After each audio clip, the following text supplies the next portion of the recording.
Well, hi there, gang. Gav here again. Um, you know what? It is so marvelous to be sitting here and feeling really hale and hearty again without the operations that I've had to go through hanging over my head. That I thought I'd just have a little celebratory drink with you all. So, a nice little glass of wine, and cheers to all of you. And I hope you've had a great day, and I hope that your polo season has started and that you guys are doing great. So, cheers. So, it's so um, exciting to be able to chat to you again and have my head clear. And I'm just really wanting to talk about a whole lot of different subjects that I've been thinking about while I haven't been able to go online and chat to you. And today's topic of conversation was the topic of teamwork. And as we go through this, I would love for you to just drop me your thoughts on teamwork, on what teams work better, why they work better. So as we talk through the what as we go through this talk, please just let me know your thoughts and feelings, and let me know also that you're online and that the sound is working and that you can hear me. Um, it's been a great day here. We had a little while ago 2.5 weeks of torrential rain till the farmers' crops were washed away. The dams are more than overflowing. All the golf courses have been closed. And then 2.5 weeks of really intense heat and drought. But we seem to be back to a good South African summer with nice warm days, rain in the evening, so everything good.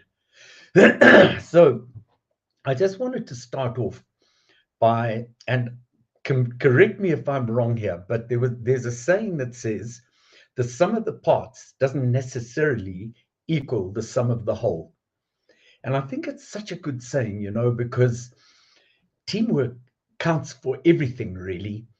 Um, if you look at it, often there's a team of, say, 4 1-goal players that takes on a team of 4 2-goal players and beats them. So, what in your idea is the common denominator that makes teams that are not as strong as another team able to beat those teams? Because for me, when I look at it, it takes me back a little bit to Rob Hampson says teamwork is everything. I agree with you, Robbo. Um, you go back to what I was talking about a couple of days ago of the family teams. And often in that family environment, there's a camaraderie and a sort of coming together of minds that makes those teams hugely effective. And they work as teams because they work for each other.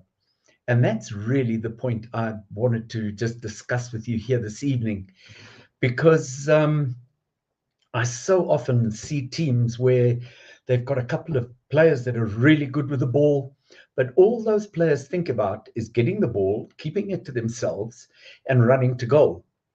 And they never distribute the ball. They never play for the team. When they don't have the ball, all they're doing is hunting the ball all the time. They never focus on a man. They never do that man line job that I keep on and on and on talking to you all about. Because if you beat the man 2 plays away from the ball, by the time you get there, you own it. So that adhering to the basic tactical rules of polo is part and parcel of good teamwork, because you are then working for your team. And what was really interesting for me is one of my students, he's an Egyptian, and Hussein Abu Zaid went and played in France this year. And we'd had a long chat before he went there about doing your own job and completing the job. Don't half do it and rush off and try and do somebody else's job and leave your job undone. And what he was doing is putting the other back. He was playing at one behind some very good pros. He beat that back. And then as he beat it, they told him just to shout, "Bomba, bomba," which means put the bomb downfield, because he'd beaten a man and he ended up as the top goal scorer there. But it's not about Hussein. It's about the fact that he's working as a team and working for the team. And because of that, he's creating opportunities that the team wouldn't have had the back been in ascendancy and beating him all the time.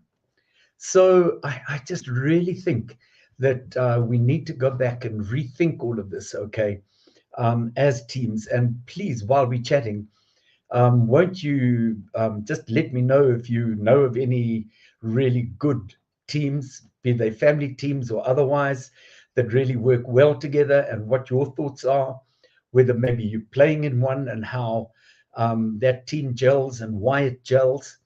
It'd be awesome to hear from you and know what you think about this. Because I was chatting the other night on a one-on-one coaching session to a lady who plays a lot at one, and she said in the game she played in, it was with a number 4 that she hadn't played with before. And she didn't quite know where to go because she didn't know what he was going to do. Where usually the player that plays it back knows exactly what she's going to do. And that sort of meshing of minds, if you want to call it that, and he knows where she is and he puts the ball with her, and she does very well because of that. So interesting stuff, you know. But also, what I wanted to just add at this point is be very careful, pardon me, that you do not start to think that you've got to mark a specific person in this man, lion, ball story of mine.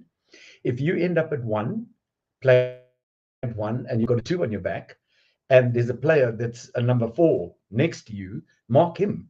You don't necessarily have to go and mark the player that you were told to go and mark. At set plays, definitely, because you're trying to work out real strategies from your set plays, knock-ins, penalties, center of the field, that spot penalties, that kind of thing.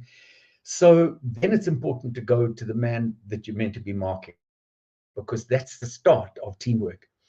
But do your job in the position you find yourself in. So if you end at 1, beat the opposing player that ends at number 4.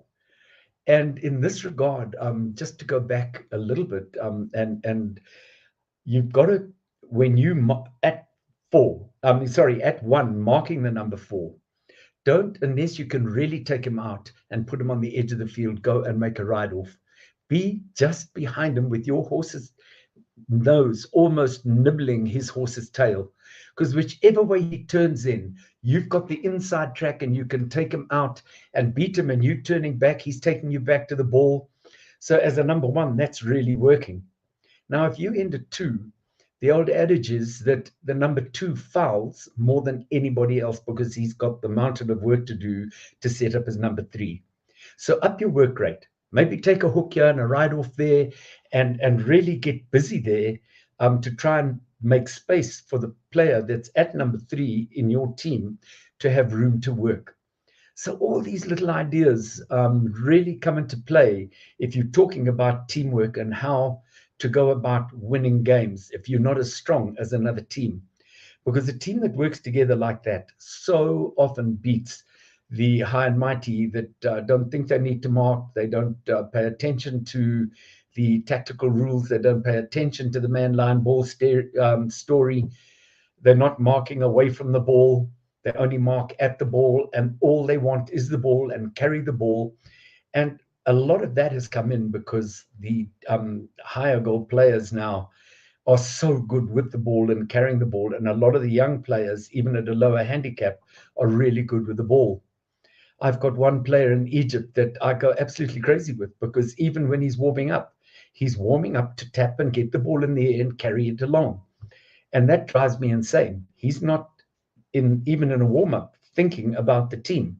He's thinking about his ball skills and himself. So, guys, I don't know if you know anybody like that. I don't want names mentioned, but just your thoughts on it. And if you really kind of put your mind to it and look at how to make a better team, then you will understand that what I'm telling you, that teamwork is ultimately important.